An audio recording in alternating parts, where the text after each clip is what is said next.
Hello everyone, welcome back. आज मैं English story appreciation of hard work यानी मेहनत की सराहना इसका सेकंड पार्ट हिंदी में ट्रांसलेट करूंगी। So let's start.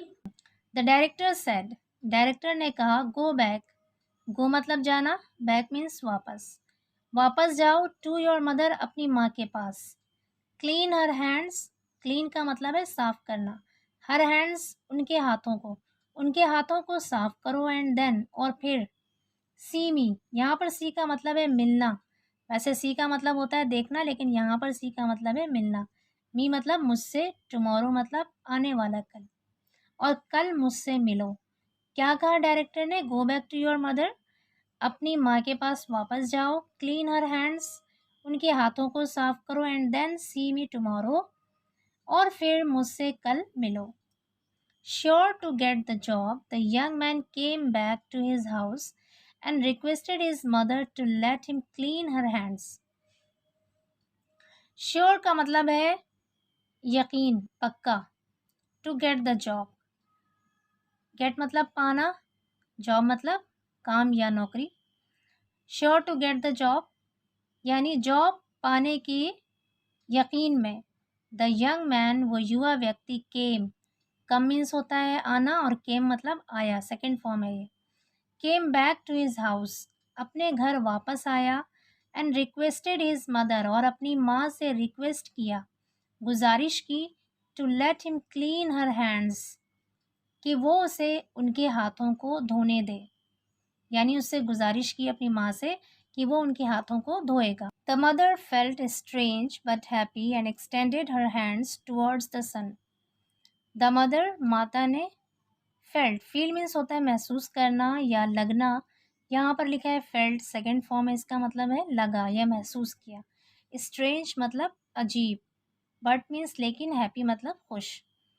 माँ को अजीब लगा, यानी माँ ने अजीब महसूस किया। बट हैप्पी लेकिन खुश थी। एंड एक्सटेंडेड, एक्सटेंड मीन्स होता है फैला देना, और एक्सटेंडेड मतलब फैला दिया। हर हैंड्स, अपने हाथों को। टुवर्ड्स, टुवर्ड्स का मतलब होता है की ओर। द सन, सन कहते हैं बेटे को। तो क्या मतलब है इसका? एंड एक्सटेंडेड हर हैंड्स, और अपने हाथों को फैला दिया। टुवर्ड्स द सन, बेटे की तरफ। यानी जब उसके बेटे ने कहा कि वो उसके माँ के हाथों को साफ करेगा, तो उसकी माँ को अजीब लगा, लेकिन वो खुश थी, और फिर उसने क्या किया, अपने हाथों को अपने बेटे की तरफ फैला दिया। The youth began to clean his mother's hand slowly. The youth, वो युवा, began to clean, began to का मतलब होता है करने लगा, तो बिगैन टू क्लीन का मतलब है साफ करने लगा। हिज मदर्स हैंड्स, अपनी माँ के हाथों को, स्लोली, धीरे धीरे। बट लेकिन, बिकेम सैड, बिकम मीन्स होता है होना, बिकेम मतलब हो गया, सेकेंड फॉर्म है बिकम की। सैड मतलब दुखी। एंड टीयरफुल, टीयरफुल मतलब होता है रुआंसा हो जाना, यानी आंखों में आंसू आ जाना। टू नोटिस का मतलब है यहाँ पर देख कर। दैट की, her hands were so wrinkled, wrinkled means होता है झुर्रियाँ। And there were so many painful bruises, so many का मतलब होता है बहुत सारे, पेनफुल का मतलब होता है दर्दनाक, यानी दर्द देने वाले, पीड़ा देने वाले। ब्रूजेस का मतलब होता है चोटें। ऑन देम मतलब उन पर। तो पूरे सेंटेंस का मतलब पढ़ते हैं। The youth began to clean his mother's hand slowly, उस युवा ने धीरे धीरे अपनी माँ के हाथों को साफ करना शुरू किया, या अपनी माँ के हाथों को धीरे धीरे साफ करने लगा। But became sad and tearful, लेकिन दुखी हो गया, एंड टीयरफुल और रुआंसा हो गया।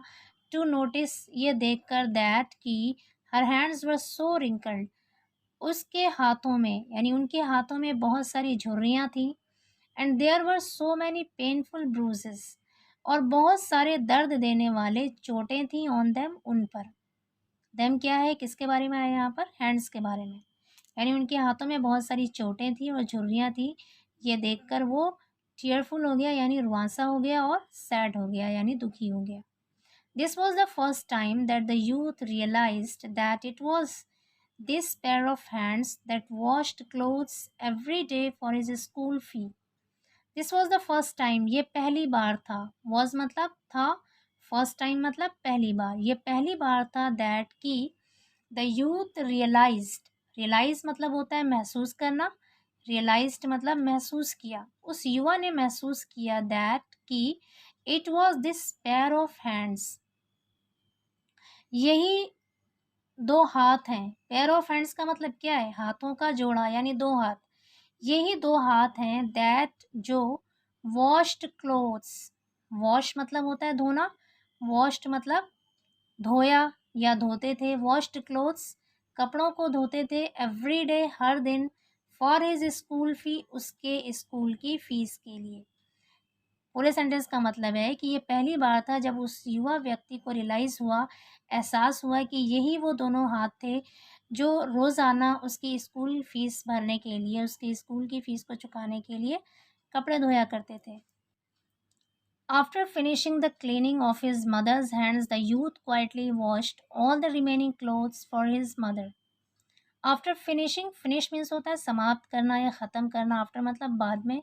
द क्लीनिंग, क्लीनिंग का मतलब है यहाँ पर सफाई, ऑफ हिज मदर्स हैंड अपनी माँ के हाथों की, यानी अपनी माँ के हाथों की सफाई ख़त्म करने के बाद the youth quietly washed, the youth मतलब उस नौजवान ने यानी उस युवा ने, क्वाइटली मतलब शांति से, क्वाइट मतलब होता है शांत और क्वाइटली यानी एल वाई लग गया तो ये एडवर्ब है यहाँ पे। क्वाइटली मतलब शांति से, वॉश्ड धोया, all the remaining clothes, remaining मतलब होता है बचे हुए, ऑल द रिमेनिंग मतलब सारे बचे हुए, क्लोथ्स मतलब कपड़े, फॉर हिज मदर अपनी माँ के लिए।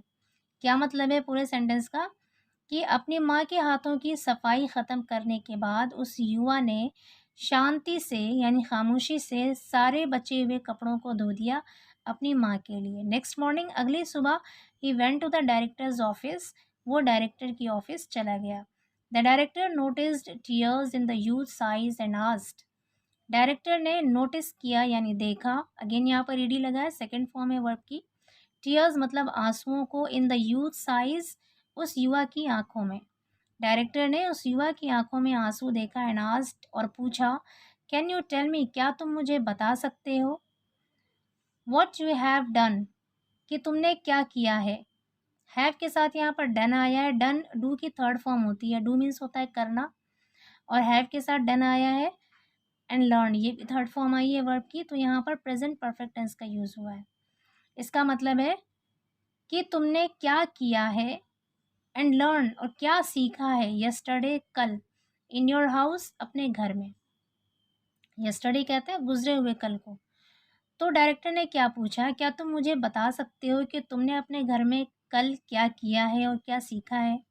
द यूथ रिप्लाइड, उस नौजवान ने, उस युवा ने जवाब दिया, I cleaned my mother's hands, clean मतलब साफ करना, क्लीन्ड मतलब साफ किया, ईडी लगा है, सेकेंड फॉर्म है वर्ब की। आई क्लीन्ड मैंने साफ किया, माई मदर्स हैंड्स अपनी माँ के हाथों को, and also cleaned all the remaining clothes, and also cleaned all the remaining clothes और सारे बचे हुए कपड़े भी धोए, सारे बचे हुए कपड़े भी साफ किए, ऑल्सो मीन्स भी।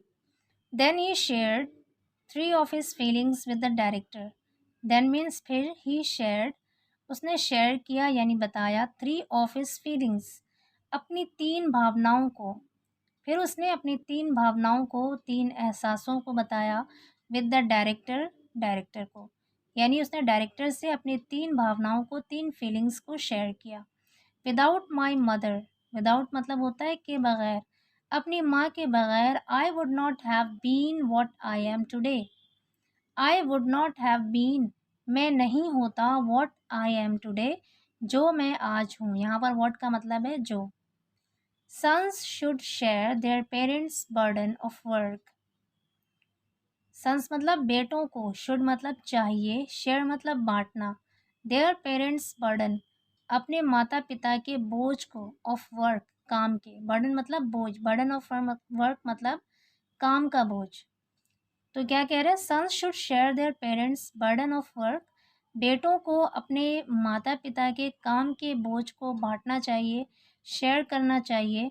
Family relationship is of utmost importance, पारिवारिक जो संबंध है, रिलेशनशिप मतलब संबंध, इज़ ऑफ अटमोस्ट, अटमोस्ट का मतलब होता है अत्यधिक, अत्यंत, बहुत ज़्यादा, इम्पोर्टेंस मतलब महत्वपूर्ण, कि जो पारिवारिक संबंध बहुत महत्वपूर्ण होता है। तो कौन कौन से 3 फीलिंग्स को शेयर किया था? फर्स्ट फीलिंग थी उसकी, without my mother I would not have been what I am today, कि जो मैं आज हूँ अपनी माँ के बगैर मैं नहीं होता।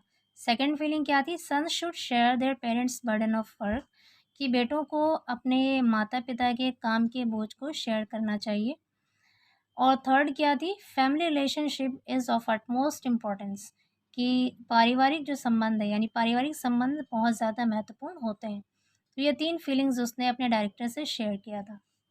द डायरेक्टर सेड, डायरेक्टर ने कहा, this is what I am looking for in a youth to be recruited as my manager.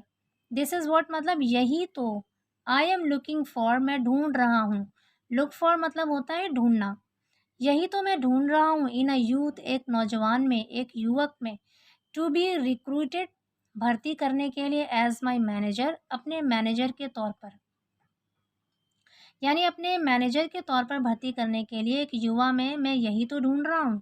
You are hired, तुम्हें नियुक्त किया जाता है। हायर मीन्स होता है नियुक्त करना, अपॉइंट करना। और यहाँ पर आर के साथ वर्ब की थर्ड फॉर्म आई है, पैसिव वॉइस है। यू आर हायर्ड, तुम्हें नियुक्त किया जाता है। लेटर ऑन, बाद में, this young man worked very hard. Work hard मतलब होता है मेहनत करना, वर्कड वेरी हार्ड मतलब बहुत मेहनत किया, ईडी लगा है, सेकेंड फॉर्म है यहाँ पे वर्ब की। बाद में इस युवा व्यक्ति ने बहुत मेहनत की and rose to a very senior position in the company. Rose यहाँ पर राइज की सेकेंड फॉर्म है। राइज मतलब निकलना भी होता है, उठना भी होता है, तो यहाँ पे रोज का मतलब है उठ गया या पहुँच गया। To a very senior position in the company, company में एक बहुत ही सीनियर पोजीशन तक पहुँच गया। He developed a team of diligent and sincere workers to take the company to new heights. Develop means होता है विकसित करना या बनाना, टीम मतलब समूह, diligent मतलब मेहनती, sincere मतलब होता है ईमानदार, निष्ठावान, workers मतलब कर्मचारी। टू टेक का मतलब यहाँ पे लेना नहीं है बल्कि ले जाना या पहुँचाना है। न्यू हाइट्स मतलब नई ऊंचाइयों तक। तो पूरे सेंटेंस का मतलब है, he developed a team of diligent and sincere workers, यानी उसने मेहनती और ईमानदार निष्ठावान कर्मचारियों का एक टीम बनाया, एक समूह बनाया, to take the company to new heights, company को नई ऊंचाइयों तक ले जाने के लिए। मतलब उसने कंपनी को नई ऊंचाइयों तक ले जाने के लिए मेहनती और ईमानदार कर्मचारियों का एक टीम बनाया। आई होप ये वीडियो आपको यूज़फुल लगी होगी। अगर ये वीडियो आपको यूज़फुल लगती है तो आप कमेंट करिए, वीडियो को लाइक कीजिए और शेयर कीजिए। Thanks for watching.